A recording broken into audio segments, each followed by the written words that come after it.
بسم الله الرحمن الرحيم. السلام عليكم ورحمة الله وبركاته. الحمد لوليه والصلاة لنبيه محمد وآله وصحبه اجمعین اما بعد.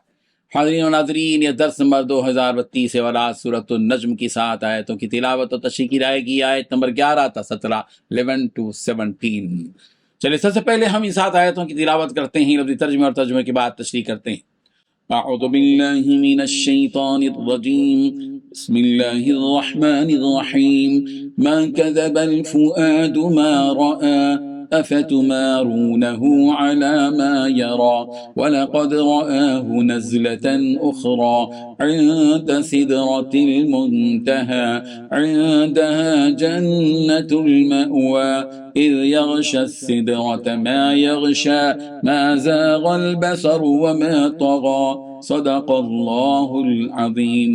لفظی ترجمہ یوں ہے: ماں کذبا جھوٹ نہیں بولا، الفؤاد دل نے، ماں جو کچھ رہا اس نے دیکھا، افتمارونہ کیا پھر تم جھگڑتے ہو اس سے، علامہ اس بات پر جو یرا اس نے دیکھا، ولقد البتہ تحقیق رہا اس نے دیکھا اس کو، نزلتاً ایک بار اخرى اور بھی، عند سدرۃ المنتہا سدرۃ المنتہا کے نزدیک، عندہا اس کے نزدیک ہی ہے، جنت المأویٰ جنت المأویٰ، اذ جب یغشا ڈھانپ رہا تھا، السدرۃ سدرہ کو، ماں جو کچھ یغشا ڈھانپ رہا تھا، ما زاغ نہیں بہکی، البصر نگاہ، وما طغى اور نہ وہ حد سے آگے بڑھی.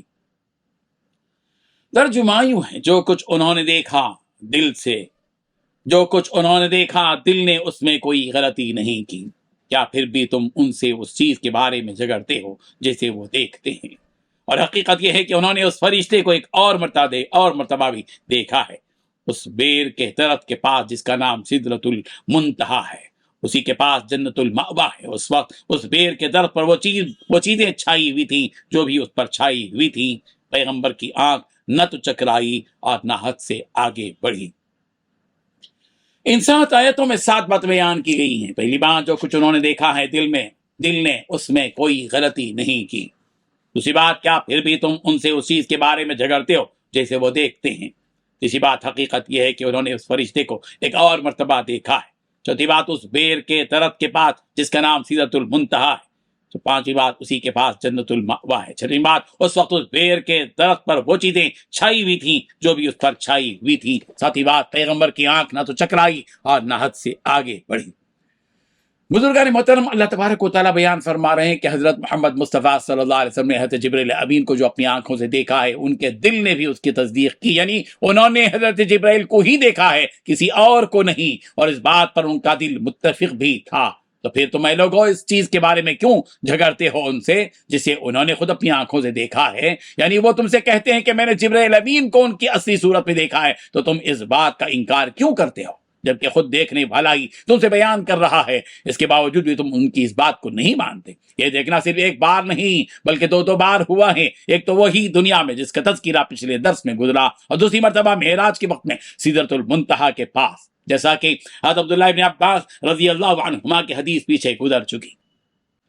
یہ سدرۃ المنتہا کیا چیز ہے؟ تو اس سلسلے میں منقول ہے کہ سدرۃ المنتہا ایک درخت ہے جو 7ویں آسمان پر ہے، اور بعض روایت میں 6ویں آسمان پر ہے کہ جس کے آگے کوئی نہیں جا سکتا. خود جبرائیل امین بھی اس حد سے آگے بڑھ نہیں سکتے. اور اسی درخت کے پاس وہ باغ ہے کہ جہاں مومنوں کی روحیں ٹھکانہ لیے ہوئے ہیں، جس کی وجہ سے اسے جنت المأویٰ کہا جاتا ہے. اور اسے یہ بھی ثابت ہوا کہ رسول رحمت صلی اللہ علیہ وسلم کی معراج جسمانی تھی نہ کہ روحانی. یعنی جسمانی طور پر پیغمبر نے باقاعدہ معراج کی آسمانوں کی سفر کی ہے، صرف روحانی نہیں. بعض مفسرین نے کہا ہے کہ یہاں پر رؤیت سے مراد اللہ تبارک و تعالیٰ کا دیدار ہے، کہ نبی رحمت صلی اللہ علیہ وسلم نے معراج کے وقت میں اللہ تبارک و تعالیٰ کا دیدار کیا ہے، جیسا کہ تفسیر قرطبی میں یہ بات موجود ہے. آپ علیہ الصلوۃ والتسلیم نے اپنی حقیقی آنکھوں سے دیدار کیا یا دل کی آنکھوں سے، اس میں علماء کا اختلاف ہے، لیکن راجح اور مشہور قول یہی ہے کہ آپ علیہ الصلوۃ والتسلیم نے اپنی آنکھوں سے اللہ تعالیٰ کا دیدار فرمایا ہے، لیکن آپ کی آنکھیں اللہ تعالیٰ کا پورا ادراک نہ کر سکیں، جو کہ جنت میں ہوگا انشاءاللہ.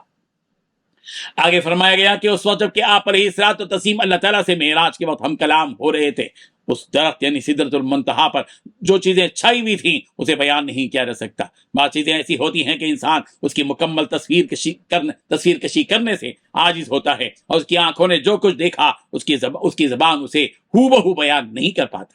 ایسا ہی معاملہ اللہ کے نبی حضرت محمد مصطفیٰ صلی اللہ علیہ وسلم کے ساتھ ہوا، لیکن بعض روایات میں آیا کہ اس وقت اس درخت پر سونے کے پرندوں کی شکل میں لاتعداد فرشتے اس درخت پر اللہ تعالیٰ کے دیدار کی خاطر جمع ہو گئے تھے۔